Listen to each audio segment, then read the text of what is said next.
I didn't want to be a sister who taught, worked in an orphanage, or worked in the hospital.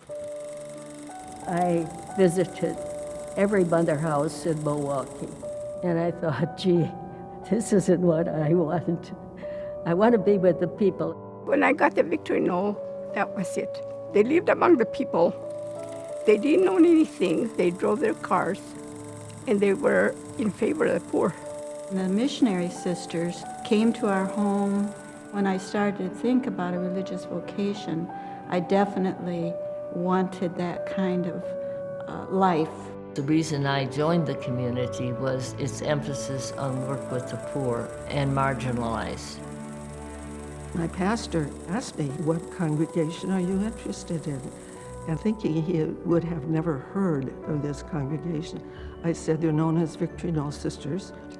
And he leaned back in his chair and he said, you could not have chosen better.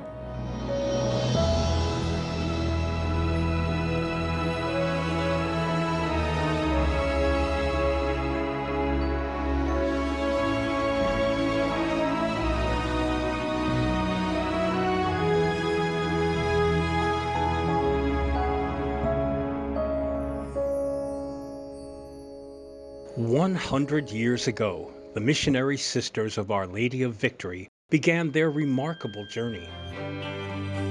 They not only pioneered a new way to live and serve as women religious, but even now are impacting history as they engage with the future.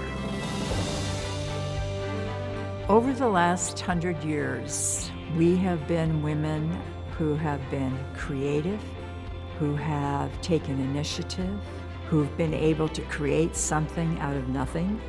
We're a determined bunch. We're not afraid to make adaptation, to do whatever is necessary.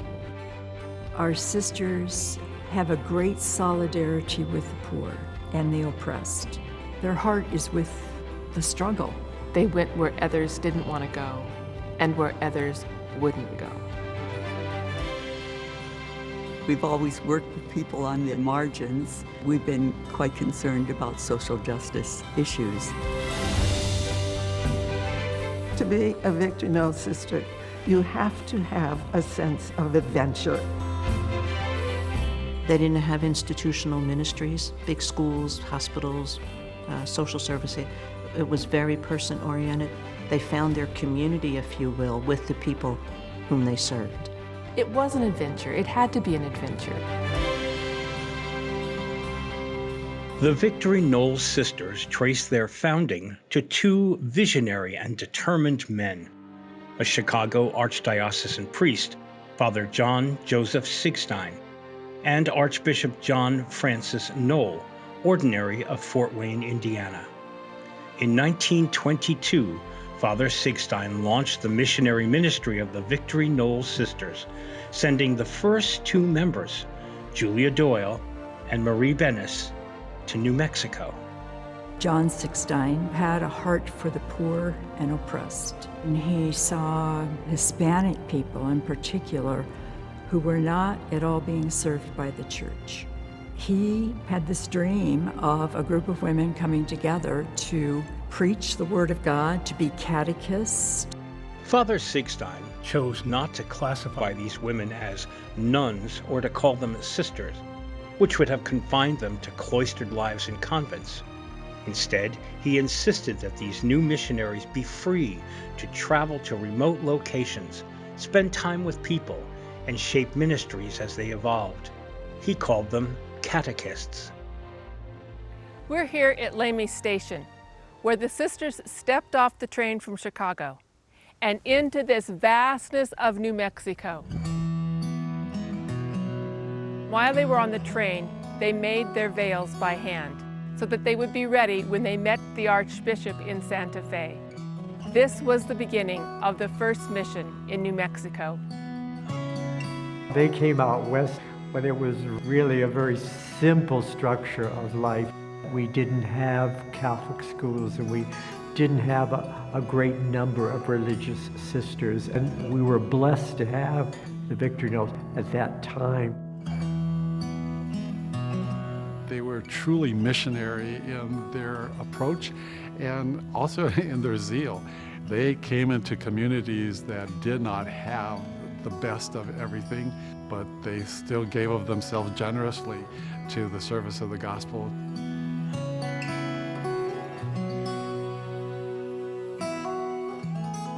I am standing in the Cathedral of St. Francis in the Archdiocese of Santa Fe. Marie Bennis and Julia Doyle arrived here in August of 1922. They were met by Archbishop Dager and celebrated a retreat before moving to their first mission in Watrous. In these remnants of this house is where Marie and Julia came on August 10th, 1922. Christmas of 1922 was very cold and very snowy. So cold and snowy, in fact, that Marie and Julia didn't even try to go to the church until late in the afternoon. 2 young women on horseback came and asked them to come and tend their sick relative. Immediately, Julia and Marie got up and left. Later, Julia wrote, "We felt it was more important to tend the sick person than to stay in the safety of the church and pray in front of the Blessed Sacrament, even on Christmas." Father Sixtine had the vision for the congregation. He knew what he wanted, who he wanted, what we were going to do. He did not want us to have institutions. He wanted us to walk the neighborhoods. He wanted us to really go and do the home visiting and be among the people. For many years, the sisters were not addressed as sister, but they were called catechists. We are now in the Church of Our Lady of Guadalupe in Ocatay, New Mexico. This is the catechist's second mission. In 6 short years, the community would grow from 2 members to 55 members. By 1940, we would expand from the Archdiocese of Santa Fe across the Southwest into the Diocese of Amarillo in Texas and Monterey in California. Almost all the dioceses that the sisters worked in were mission dioceses, in rural communities, way out in the boonies. There you'd see a Victory Noll sister. That sense of mission was very strong. We are now in Anton Chico, New Mexico, one of our earliest missions in the late 1920s. The catechists who came here so inspired the young women that we had several vocations from this surrounding area. Many of these women were from New Mexico. They knew the culture, they knew the people. I taught under a tree, I taught in a garage, I taught under a porch, in a kitchen. Most of us had to sit on the ground. And the sisters had the Jesus and I pamphlets and big pictures that they showed. And they used the trees to hang the diagrams that they were showing us. You always saw the Victory Noll sisters in the neighborhood, what we call the barrios. They would walk the streets, meet the families. They were with the people. I think that's the most important thing. The sisters were with the people. When we were called to go somewhere else, the people would take over the work that we had come there to do initially. We were missionaries. We went in, we trained the laity, we gave them the skills. Teacher training was a very big ministry of Victory Noll. The sisters were the teachers to the parents, and then the parents, besides teaching their own kids, they would also help to teach others. So it was like working myself out of a job. We weren't considered to be real sisters. That was always a bone of contention. They showed some of their hair, They showed a bit of the ankle, Initially, they wore uniforms. They were not habits. And they were not to be called sister, but catechist. Father Sixtine started the community back in 22. He was the director until 1938. But he was a dreamer, impractical in many ways. Archbishop Noll was the practical person. He was a businessman.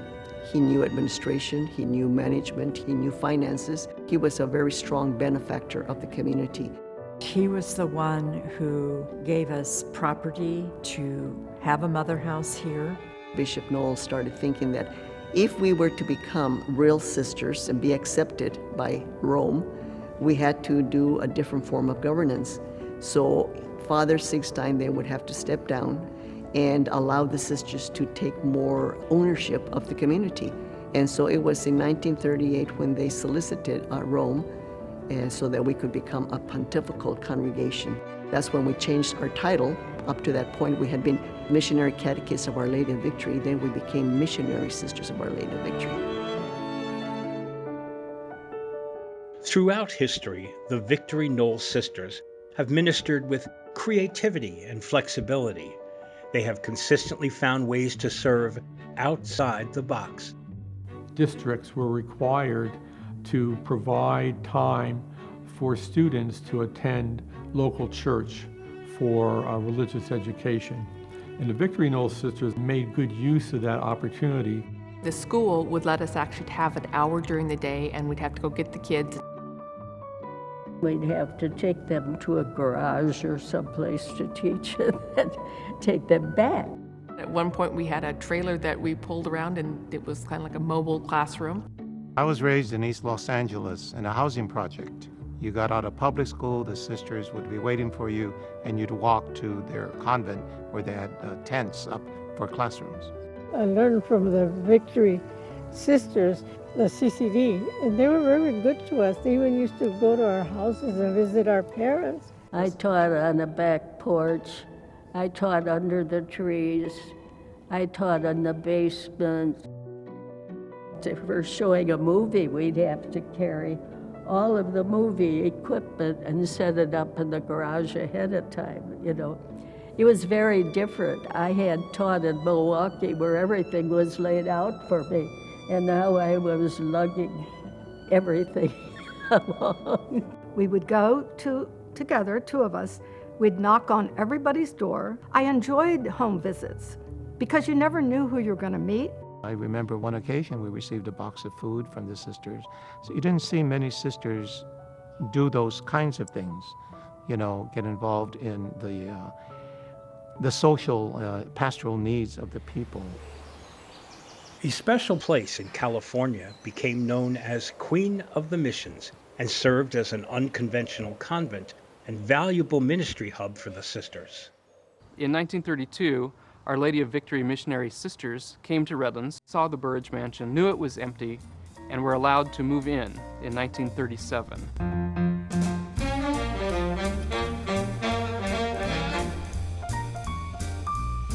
That was kind of their western headquarters outside of Huntington, where the sisters gathered to enjoy each other's company, to do their retreats and ongoing formation.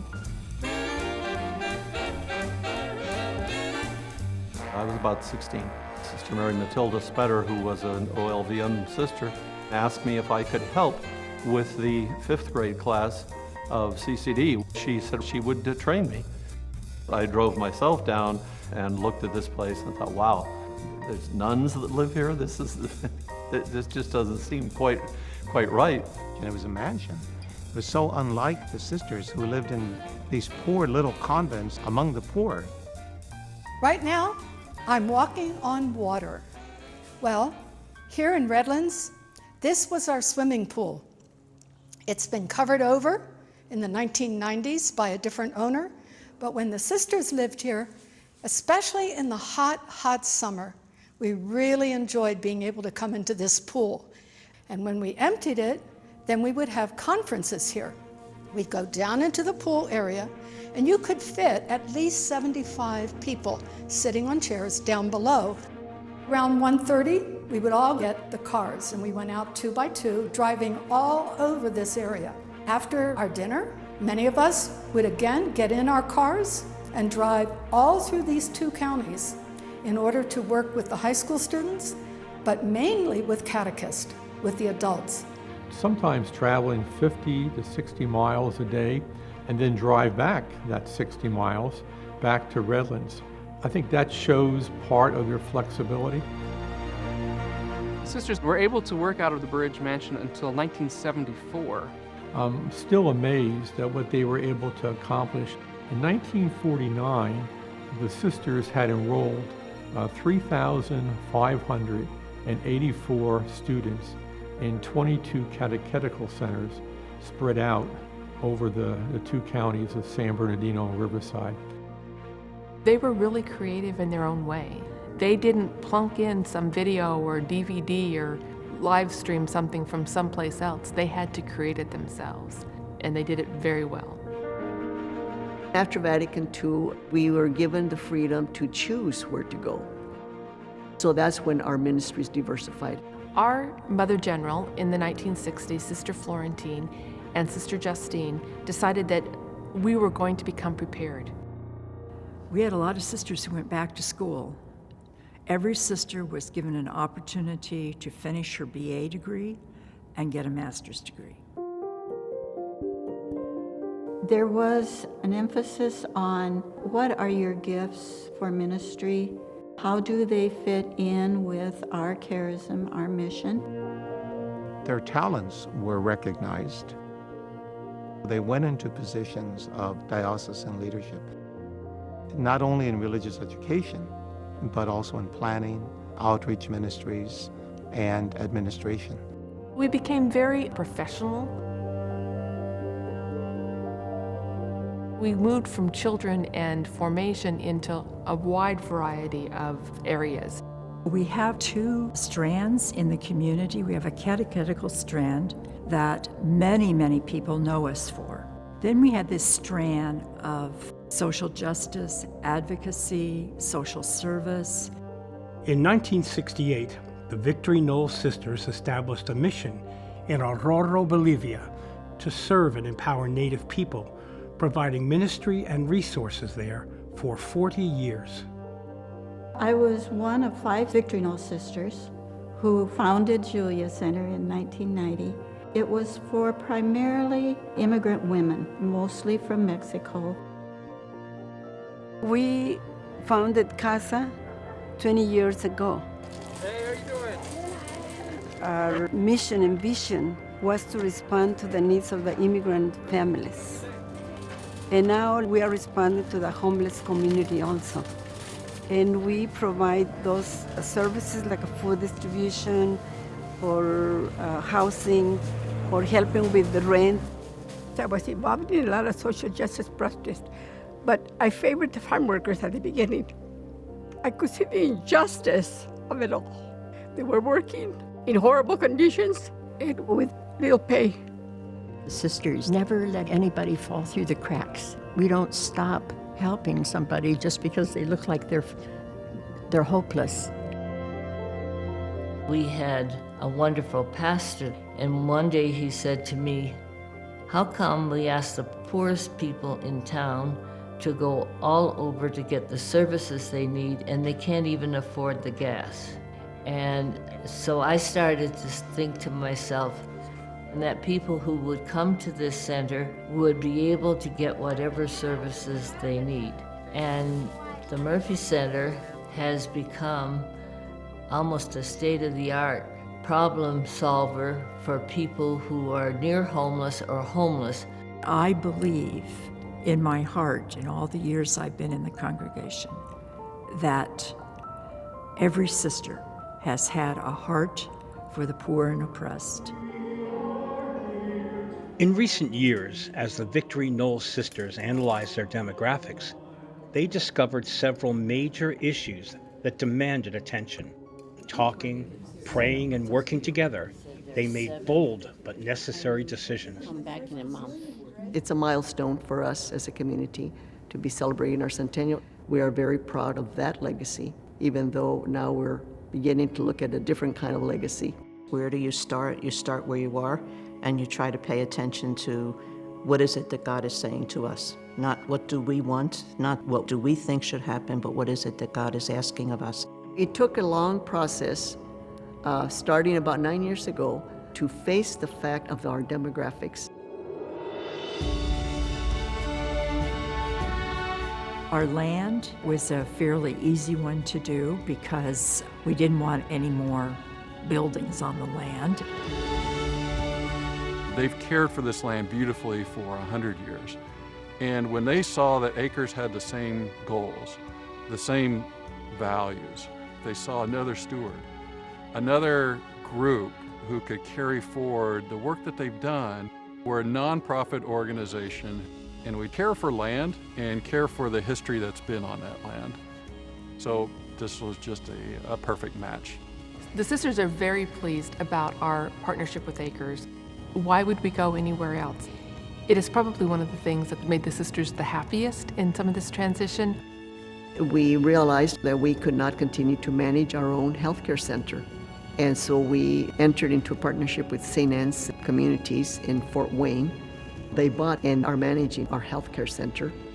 They provide everything for us to be able to care for our sisters on the property, which was really important.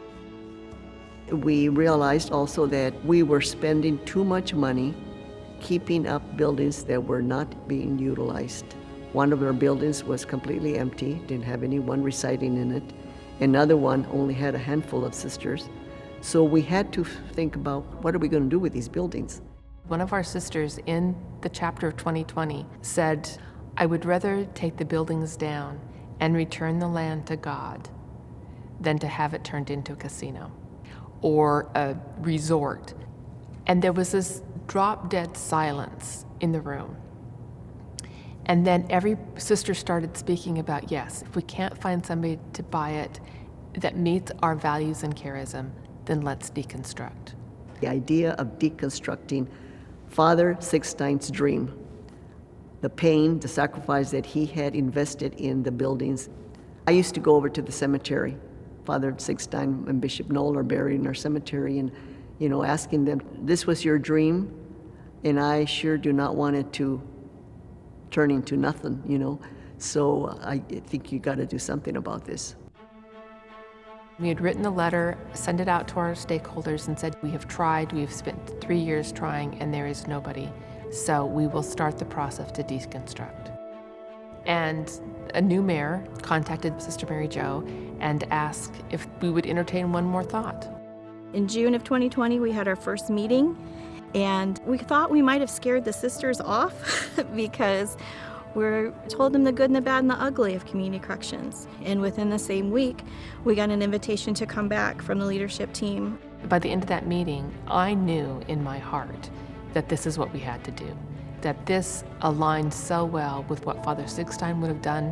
What was needed 100 years ago was to attend to those who are poorest first. Always prefer them. Where are the needs today? There was this wonderful opportunity to provide a center for people who needed help with drug rehabilitation. The buildings will be used for housing men who have been convicted of some misdemeanor of drug use. It's thrilling to me to think that we were able to give up our buildings so that new life could come to these men. So that's the rejoicing that balances the letting go. We had to let go, for sure. But at the same time, I'm not really sad because God has taken care of us. We have sold all our buildings to Huntingdon County. We have a lease-back contract with the county to continue to live in St. Joseph's building for as long as we need the building. We also retain 2.1 acres, which is the Victory Knoll Cemetery, that we will hold on to until the last sister dies. It's a very sacred place of reflection of our history, of our lives.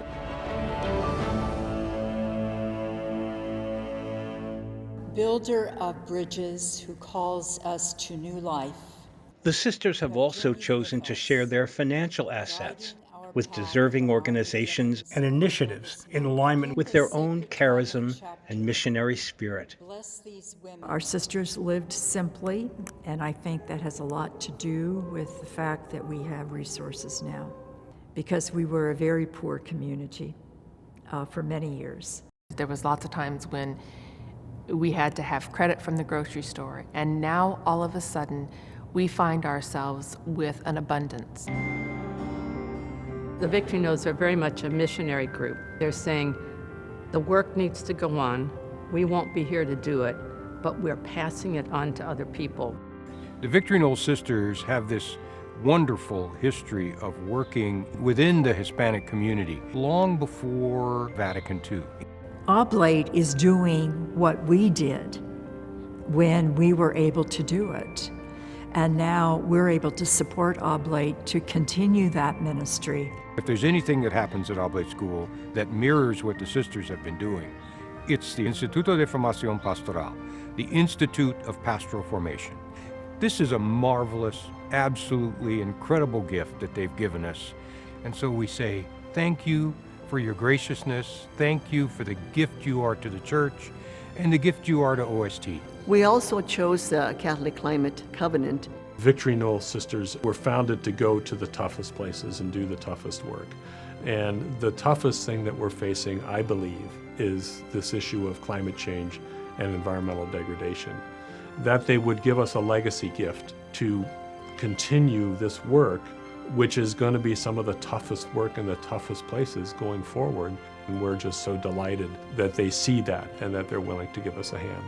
One of our other legacy gifts is the Heritage and Research Center at St. Mary's, which is a collaborative of women's congregations to have our archives in a place to preserve it, and we can have our part of the larger story of Catholicism told.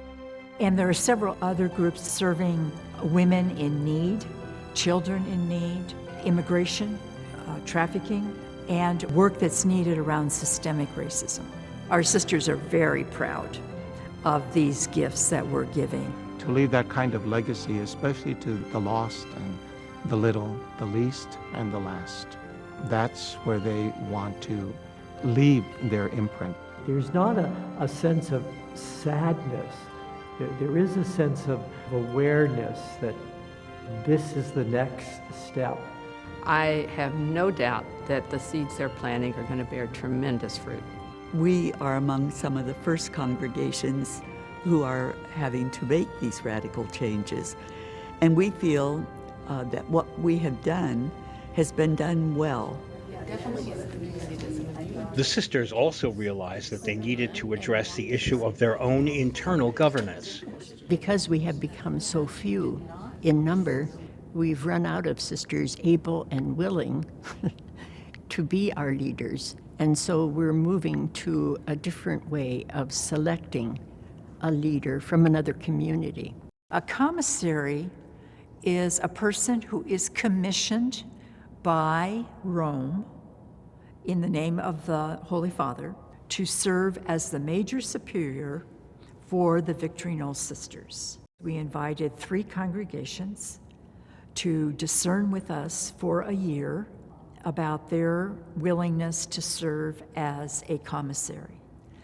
And we have recommended the Sisters of Providence from Terre Haute, Indiana. I'm really humbled by the opportunity. I admire the courage of the Victory Noll community. They have not denied the sense of loss that they feel, but they've also been so good about establishing ways in which the legacy can continue into the future. It's a great gift to be able to be part of that journey with them. It's a great model for the rest of religious life. Blessed are you who believe. Since their earliest humble beginnings in New Mexico, the Victory Noll Sisters have served the church in far-flung locations, always seeking out the poor, the underserved, those on the margins. As the sisters celebrate 100 years and transition to the completion of their mission, they look back with gratitude and look forward with peace. The minute I walked in, it was just, this is it. This is where I belong. My whole time as a Victory Noll sister was to fall in love with the people. I'm so grateful for the way we have worked in so many different places with so many different people. Once you learn to love the people, the place doesn't really matter. It's the people that hold your heart. In you the humble exalt, in you the poor are made glad, the rich and the proud are brought low.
Blessed are you who believe.